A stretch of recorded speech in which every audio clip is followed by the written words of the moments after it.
Bienvenido, bienvenida a un programa más de la serie sobre el libro de Daniel. El tema de hoy, la batalla por el trono. Quédate con nosotros, porque en unos pocos minutos vamos a conocer una de las historias de celos profesionales más increíbles que hayan existido. Y al concluir, verás cómo Dios es capaz de tomar nuestras debilidades y convertirlas en bondades.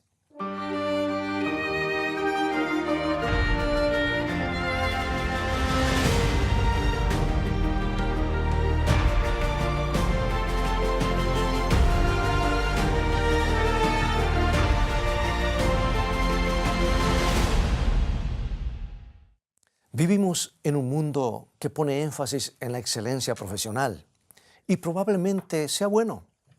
¿Pero has sentido alguna vez al tratar de producir al máximo en tu actividad que te sientes más envidiado que valorado? ¿Que por algún motivo las personas con las que trabajas preferirían verte fracasar porque se sienten amenazadas por tu esfuerzo y capacidad? La vida de quienes se sienten objeto de los celos profesionales puede ser muy miserable. Se largan rumores junto al dispensador de agua. Se cometen asesinatos solapados de la reputación en el salón del almuerzo. Y antes de que puedas darte cuenta, se destruyen la carrera de alguien, su reputación y su forma de ganarse la vida. Y en casi todos los casos, el verdadero problema es el orgullo. La tendencia natural de los seres humanos pecadores a creerse que son más de lo que deberían.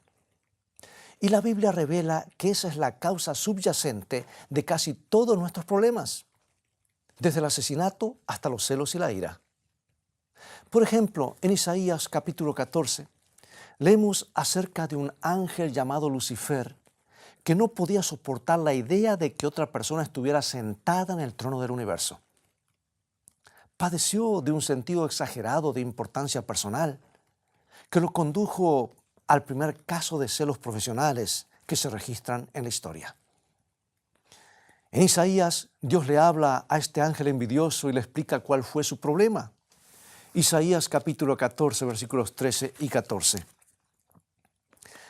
Tú que decías en tu corazón, subiré al cielo, en lo alto, junto a las estrellas de Dios levantaré mi trono, y en el monte del testimonio me sentaré, a los lados del norte, sobre las alturas de las nubes subiré, y seré semejante al Altísimo. El problema surgió cuando un simple ángel creyó que estaba al mismo nivel que Dios, y ese pensamiento llegó a ser tan intenso que nubló su razón y permitió que las pasiones lo llevaran al extremo de la locura. Debo ser muy importante, se dijo, porque soy uno de los ángeles más hermosos, más inteligentes, más poderosos de toda la creación. Todos deberían darse cuenta de que merezco un poco más de reconocimiento. Ahora, comparemos ese esquema mental agrandado con la actitud de la persona que creó todas las cosas. Hablando de Jesús, la Biblia dice en el libro de Filipenses capítulo 2, versículos 5 al 8 lo siguiente. Haya pues en vosotros este sentir que hubo también en Cristo Jesús, el cual siendo en forma de Dios, no estimó el ser igual a Dios como cosa a que aferrarse, sino que se despojó a sí mismo, tomando forma de siervo, hecho semejante a los hombres, y estando en la condición de hombre, se humilló a sí mismo, haciéndose obediente hasta la muerte y muerte de cruz. Ahora, recuerda que se está refiriendo a la única persona cuya importancia es imposible de sobreestimar. Y sin embargo, estuvo dispuesto a vaciarse a sí mismo de todo y asumir el más humilde de los roles y permitir que los seres humanos pecadores lo clavaran en una cruz. Ese es el acto de humildad más sorprendente que se registra en la historia. Pensemos en esto. Por un lado tenemos a Lucifer, el ángel de ego inflado que cree que es más importante que Dios. Y por el otro, tenemos a Jesús, el divino creador, el espectacular Hijo de Dios, que está dispuesto a humillarse a sí mismo en favor de unos pocos miserables pecadores. Es la historia de dos personajes opuestos. una batalla entre la autoadoración y el sacrificio propio. Es un tema que recorre toda la Biblia y nos proporciona el contexto para una más rica comprensión de las Escrituras. Y sabes, eso me hace recordar a una historia que ocurrió hace 2500 años en el naciente imperio persa. Porque aquí en Daniel capítulo 6 leemos acerca de un anciano que sirvió a Dios fielmente durante años, a pesar de haber vivido cautivo en tierra extraña casi toda su vida. Ahora el imperio babilónico había colapsado y el profeta Daniel estaba trabajando para la nueva administración de Darío, el rey de Persia, el nuevo imperio. Leámoslo, Daniel 6, 1 al 3. Pareció bien a Darío constituir sobre el reino 120 sátrapas que gobernasen en todo el reino, y sobre ellos 3 gobernadores, de los cuales Daniel era uno, a quienes estos sátrapas diesen cuenta, para que el reino fuese perjudicado. Pero Daniel mismo era superior a estos sátrapas y gobernadores, porque había en él un espíritu superior, y el rey pensó en ponerlo sobre todo el reino. La continuidad de Daniel de un imperio al siguiente es para el asombro. A pesar de que era un hebreo en cautiverio, había alcanzado las posiciones más elevadas en Babilonia y ahora con un nuevo gobierno seguía siendo el segundo del reino. ¿Cómo hizo un hombre en condiciones tan desfavorables para alcanzar la posición tan importante, una posición tan importante en la vida? ¿Es porque se había abierto paso a empujones hasta alcanzar la cumbre? De ninguna manera. La grandeza de Daniel no se originó en la política, sino en la humildad. Su grandeza se debía a la larga relación con Dios y el carácter a toda prueba que había desarrollado por esa relación. Eso le permitió hacerle aportes significativos al rey. ¿Quién no querría encontrar un hombre cuya honestidad fuera tan incuestionable? ¿Quién no querría tener un empleado que siempre estaba motivado por los principios y no por la codicia o la ambición? Daniel era el lugarteniente perfecto para un rey cuyo mundo estaba poblado por naciones conquistadas y la incertidumbre política. Pero lo mismo que hacía a Daniel tan importante a los ojos del rey, era fuente de odio para sus subalternos. Continuemos la lectura. Daniel capítulo 6, versículo 4. Entonces los gobernadores y sátrapas buscaban ocasión para acusar a Daniel en lo relacionado al reino, mas no podían hallar ocasión alguna o falla, porque él era fiel y ningún vicio ni falta fue hallado en él. Bueno, este es uno de los registros más antiguos de un caso de celos profesionales. Esos hombres no podían entender por qué motivo un esclavo hebreo debía tener el principal cargo del reino. Entonces se pusieron manos a la obra para menoscabar su carácter buscando algo que pudiera destruir su carrera. Pero para su sorpresa, la integridad de Daniel era tan perfecta que no pudieron encontrar ni lo más mínimo. Imagina lo que es tener una relación tan estrecha con Dios, que cuando el diablo te pone bajo su lupa, le resulta imposible encontrar una falla. Imagina lo que es que el carácter de Dios brille tan intensamente en tu vida que el mundo no puede encontrar tus fallas. Si estás ante una persona inteligente, querrá ser como tú. Pero a quienes están cargados por los celos, los que han bebido del vino de Babilonia, solo les provoca aún más el deseo de destruirte. Y eso es exactamente lo que le sucedió a Daniel. Leemos en Daniel 6:5. Entonces dijeron aquellos hombres: no hallaremos contra este Daniel ocasión alguna para acusarle, si no la hallamos contra él en relación con la ley de su Dios. El carácter de Daniel era tan perfecto que no pudieron encontrar ni la más mínima falla. Solo les quedaba sus virtudes positivas. Y las torcerían al punto de llegar a usarlas en su contra. Ellos sabían que Daniel daba un lugar preponderante a los 10 mandamientos de la ley de Dios. Y si podían generar una situación en la cual el cumplimiento de esa ley fuera peligroso o absurdo, quizás podrían atraparlo. Y en este punto de la historia, amigos, oculto apenas bajo la superficie, encontramos el relato del complot original de Lucifer contra Dios. Para ocupar el trono de Dios tendría que arrojar dudas sobre el carácter divino y poner a los ángeles en su contra. Pero el carácter de Dios no es cosa fácil de difamar, particularmente frente a miles de millones de ángeles que están diariamente ante su presencia. Entonces lo único que se puede hacer es tomar sus atributos positivos y tergiversarlos al punto de poder usarlos en su contra. Y el diablo decidió tirarse contra la ley moral, el fundamento mismo del gobierno de Dios.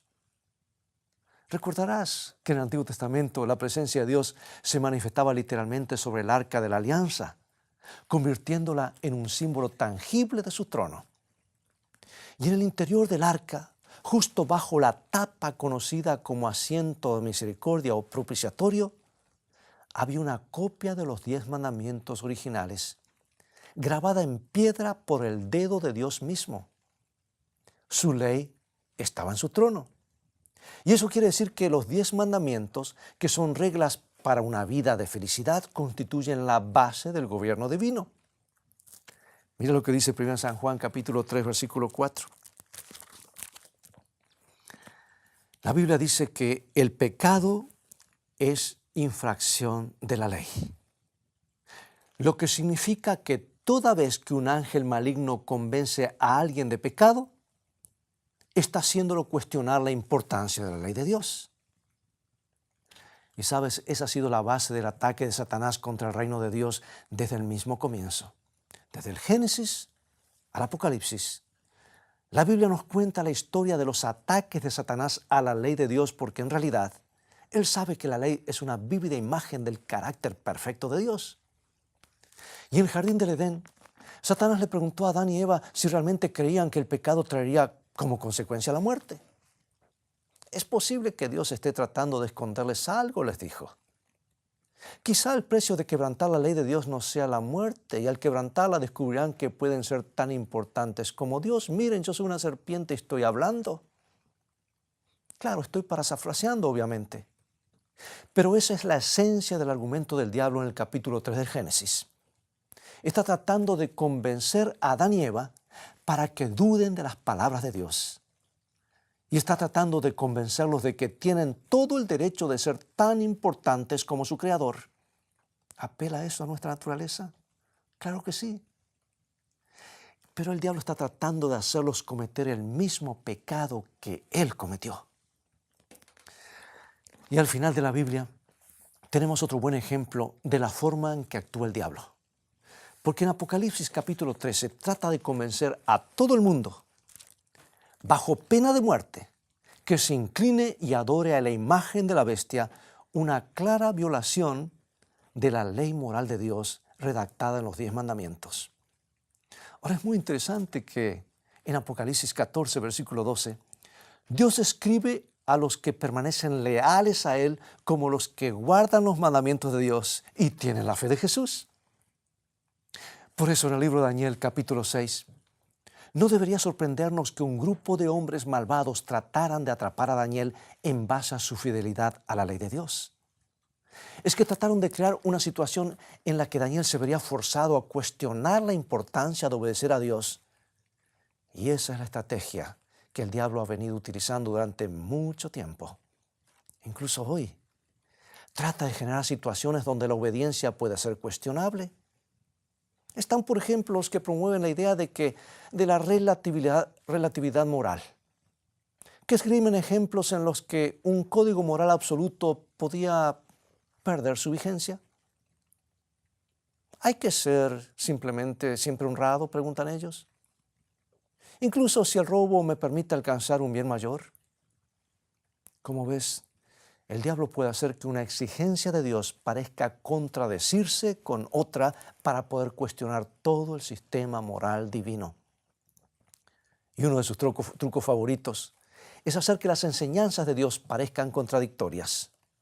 Y francamente, Cuando uno está tratando con seres humanos egoístas, no es difícil generar un poco de confusión, ¿verdad? Oh, cuando el diablo descubrió que no podía atrapar a Daniel en cuestiones de moralidad, trató de confundir el asunto y hacer aparecer como que es imposible obedecer a Dios. Él trató de crear la impresión de que el tiempo y las circunstancias han cambiado y que los requerimientos de la ley de Dios ya no se aplican de la misma forma que antes. No pudo hacer que Daniel cometiera un error, entonces trató de evitar que hiciera el bien, de un extremo al otro. Y Daniel 6:7 nos dice que sus enemigos corrieron al recinto del trono de Darío y lo convencieron de firmar una ley que decía que por 30 días nadie podía orar a ningún dios salvo al rey de Persia. Que cualquiera que quebrante esta ley, oh majestad, sea echado en el foso de los leones. Yo no sé cómo hicieron para convencer al rey para que firmara esa ley, pero porque la Biblia no lo cuenta. Pero el lenguaje original sugiere que manifestaron un alto grado de ansiedad y se precipitaron sobre el rey de improviso, por lo que es posible que hayan presentado su ley como una cuestión de suma urgencia. Puede que le hayan sugerido que la seguridad del reino estaba siendo amenazada y se necesitaba una ley para mantener la unidad. No sé qué le dijeron, porque la Biblia mantiene el silencio en esto. Pero hay algo que sabemos con certeza. Eso va a volver a suceder. ¿Y cómo lo sé? Veamos. En amplios y hermosos trazos, la historia de la fidelidad de Daniel nos señala los últimos días de la historia del mundo, cuando nuevamente, por alguna razón que aún desconocemos, la población correrá a las más altas autoridades del planeta para que promulguen una ley universal por la falsa adoración. Y amigos, según Apocalipsis 13, la vida de los cristianos estará en juego. Y si la historia de Daniel es un indicio de lo que sucederá, el punto en cuestión será el rechazo del pueblo de Dios a abandonar los mandatos morales divinos o los mandatos morales de Dios. Y el panorama se presenta muy desalentador. Pero por ello mismo estoy feliz de tener la historia de Daniel. Porque a pesar de la terrible persecución, decidió permanecer leal. Hubiera podido orar en su cama, fuera de los ojos de los inquisidores, pero no lo hizo. No permitió que lo intimidaran. Se mantuvo junto a la ventana, afirmando públicamente su amor a Dios. Y sus enemigos estaban esperando justamente que hiciera eso, y lo echaron en el foso de los leones. Todas las fuerzas del infierno liberaron su ira contra él. Y la situación fue terrible. Nadie podría sobrevivir entre los leones. Pero en ese momento, mientras Daniel se preparaba para pasar la noche apoyando su cabeza sobre un león que dormía a su lado, la esperanza de la profecía bíblica alcanzó la cima en medio de las nubes oscuras de la existencia humana. Es posible que hayas leído esta historia 1.000.000 de veces, pero quiero invitarte a hacerlo una vez más. La Biblia dice que Daniel fue arrojado al foso y la entrada fue cerrada con una piedra y sellada con un sello real. Y en ese momento oscuro tenemos una vislumbre de lo que sucede tras las bambalinas cada vez que alguien debe enfrentar la persecución por su fe en Dios. En ese momento de la historia, Jesús hace su ingreso en la línea de fuego del gran conflicto entre el bien y el mal y coloca su mano herida por los clavos sobre nuestro hombro para darnos ánimo. En el interior del foso de los leones está presente la historia de Jesús. Como ves, ni el propio Hijo de Dios se libró de pasar por momentos difíciles. La Biblia dice que aunque era el inocente Cordero de Dios, se desplomó sobre sus rodillas en el Getsemaní y bajo el peso de los pecados del mundo. Padeció una agonía tal que la sangre comenzó a fluir de su piel. Padre, no quiero pasar por esto, oró, pero estoy aquí para hacer tu voluntad. Voy a salvar a toda esta gente. Se mantuvo firme ante los ataques más poderosos del diablo. el inmaculado Hijo de Dios, pendió de la cruz y exhaló su último suspiro. Esa es la historia que está detrás del foso de los leones. Un ángel envidioso trató de destruir al perfecto Hijo de Dios. Trató de empañar su carácter y cuando no tuvo éxito lo llevó hasta la muerte vergonzosa de la cruz. Los gritos burlones de la multitud son apenas un reflejo de la ancestral batalla por el trono de Dios. La Biblia dice que tomaron el cuerpo sin vida de Jesús y lo depositaron en una tumba. Hicieron rodar una piedra gigantesca para sellar la entrada, demostrándole simbólicamente a todo el universo que el diablo había ganado y Dios estaba muerto. Pero al tercer día muy temprano, en la madrugada, los que amaban a Cristo descubrieron que estaba nuevamente con vida. Ahora, amigo y amiga, consideremos nuevamente la historia de Daniel y descubriremos algo. Las fuerzas del mal convencieron al rey para que destruyera a un ser que amaba, de la misma manera que convenció a la raza humana para que crucificara a Jesús. Carcomido por la ansiedad, Darío da vueltas en la cama sin poder dormir, pensando que lo que había hecho Daniel. Cuando contemplamos a Jesús colgado de la cruz, sentimos remordimiento en lo profundo de nuestro corazón porque nuestros pecados lo han llevado allí.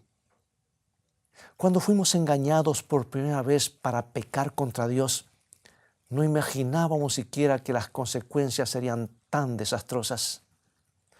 Nunca imaginamos que un simple pecado podía clavar al Hijo de Dios sobre una cruz. Pero ahora podemos verlo. Nuestros crímenes contra la ley de Dios pusieron los clavos en sus manos y sus pies. Y nuestro pecado lo depositó en la tumba. Pero ese no es el fin de la historia. Daniel 6, 19 y 20. El rey, pues, se levantó muy de mañana y fue apresuradamente al foso de los leones. Y acercándose al foso llamó a voces a Daniel con voz triste y dijo: Daniel, siervo del Dios viviente, el Dios tuyo a quien tú continuamente sirves, ¿te ha podido librar de los leones? Amigo y amiga, Dios te pide que corras a la tumba de Jesús como corrió Darío. Y quiere que lo llames: ¿estás bien, Jesús? ¿Va a estar todo bien? Y cuando lo hagas, descubrirás lo mismo que descubrió Darío, que Él aún vive. El diablo ha silenciado el hecho de que la tumba no pudo retener a Jesús. Y por ello puedes hacerle frente a todo lo que el diablo te ponga en el camino. Porque ni siquiera la tumba será una amenaza. Es posible que hoy te estés enfrentando con un foso lleno de leones. Puedes estar sufriendo por tus creencias. Puede que las personas que te rodean no comprendan tu compromiso con Dios, pero igualmente puedes permanecer firme. Desde un antiguo pozo, Daniel nos asegura que todo va a salir bien. Amigo, amiga, se aproxima el momento cuando Jesús se parará junto a nuestras tumbas en la mañana de la resurrección y llamará: ¿está todo bien? Y lo hará con una sonrisa en el rostro, porque sabe cuál será la respuesta. Acompáñame en oración. Padre Celestial, estamos maravillados con la vida de Daniel y anhelamos la misma fortaleza y pureza de carácter que le diste a él. Llena nuestros corazones y llévanos a una relación más íntima contigo. Enséñanos a contemplar la tumba vacía de Jesús y a creer que ni siquiera la tumba podrá ser una amenaza real. Danos valor y fortaleza y ayúdanos a decidirnos por Cristo, porque lo pedimos en su precioso nombre. Amén.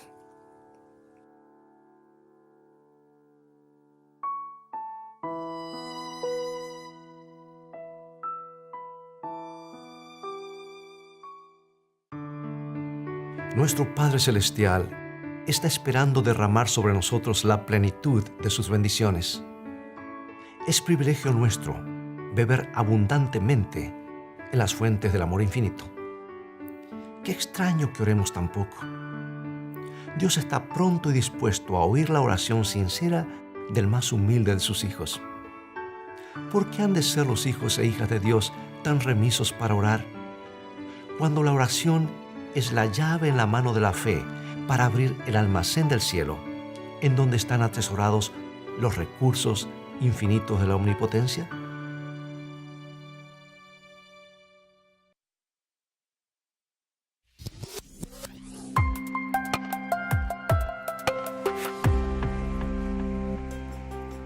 ¿Te has preguntado alguna vez por qué permite Dios el sufrimiento?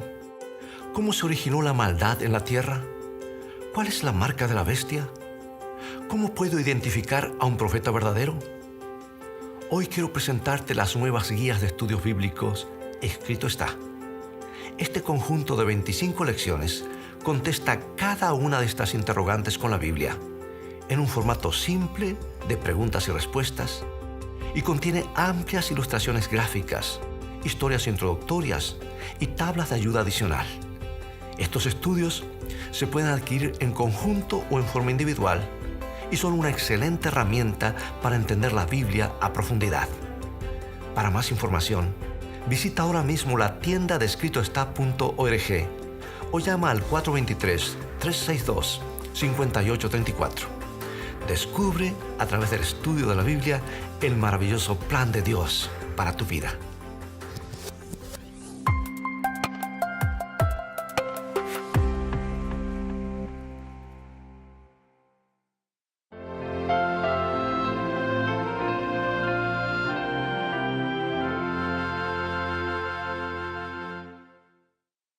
Gracias por acompañarnos. Ha llegado el momento de despedirnos. Y con este programa estamos finalizando esta miniserie sobre algunos episodios claves en el libro de Daniel. Pero hay mucho más para aprender en este maravilloso libro histórico y profético que nos da las bases para una mejor comprensión de la profecía bíblica en nuestros tiempos. Ahora, si quieres tener más material para meditar, visítanos en nuestra página web, escritoestá.tv, donde encontrarás una gran cantidad de recursos para el estudio de la Biblia, todos en un formato fácil de usar. Puedes mirar aún las transmisiones de otros programas de Escrito Está en forma totalmente gratuita y tendrás la oportunidad de comprender la Biblia como nunca antes en los estudios de Daniel y Apocalipsis que ofrecemos. Dios te bendiga y te guarde en su amor y recuerda, Escrito está, no solo de pan vivirá el hombre, sino de toda palabra que sale de la boca de Dios.